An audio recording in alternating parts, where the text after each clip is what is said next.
میں جو آج آپ سے جس ٹاپک پہ بات کر رہی ہوں تھوڑا سا قرآن کے حوالے سے کہ اللہ کیسے ہمیں بلاتا ہے اور ہم اللہ کے پاس نہیں جاتے، اور دنیا میں ہم سکون ڈھونڈتے ہیں، لوگوں میں ہم پناہ ڈھونڈتے ہیں، اور بیکار کی زندگی کو ہم اپنی اصل زندگی سمجھتے ہیں۔ بعض دفعہ ایسا ہوتا ہے کہ ہم مسکرا رہے ہوتے ہیں لیکن اندر کچھ ٹوٹ رہا ہوتا ہے۔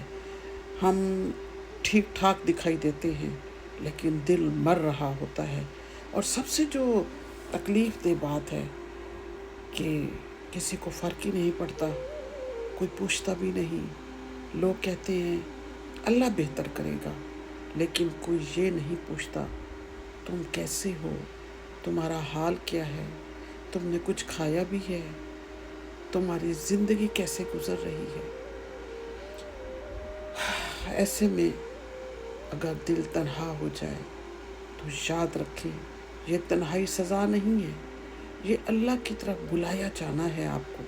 قرآن کہتا ہے جان لو اللہ تمہارے دلوں کے بھید جانتا ہے، جو بات تم کسی سے نہیں کر سکتے وہ اللہ سنتا ہے۔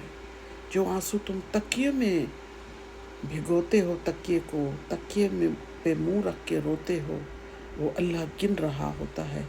ہم لوگوں کے بدلنے پہ دکھی ہو جاتے ہیں، لوگوں کے رویے کا شکوہ کرتے ہیں، لیکن سچ یہ ہے اللہ ہمیں لوگوں سے اس لیے توڑتا ہے تاکہ ہم اللہ سے جڑ جائیں۔ اللہ اپنے ساتھ ہمیں جوڑنا چاہتا ہے۔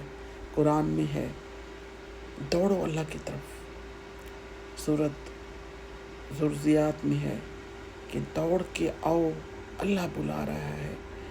یہ آیت مشورہ نہیں ہے، یہ آخری پکار ہے۔ اگر آج ہم ٹوٹے ہیں، خاموش ہو، اکیلے ہو، تو میں آپ کو مبارک دیتی ہوں، اللہ تمہیں سن رہا ہے۔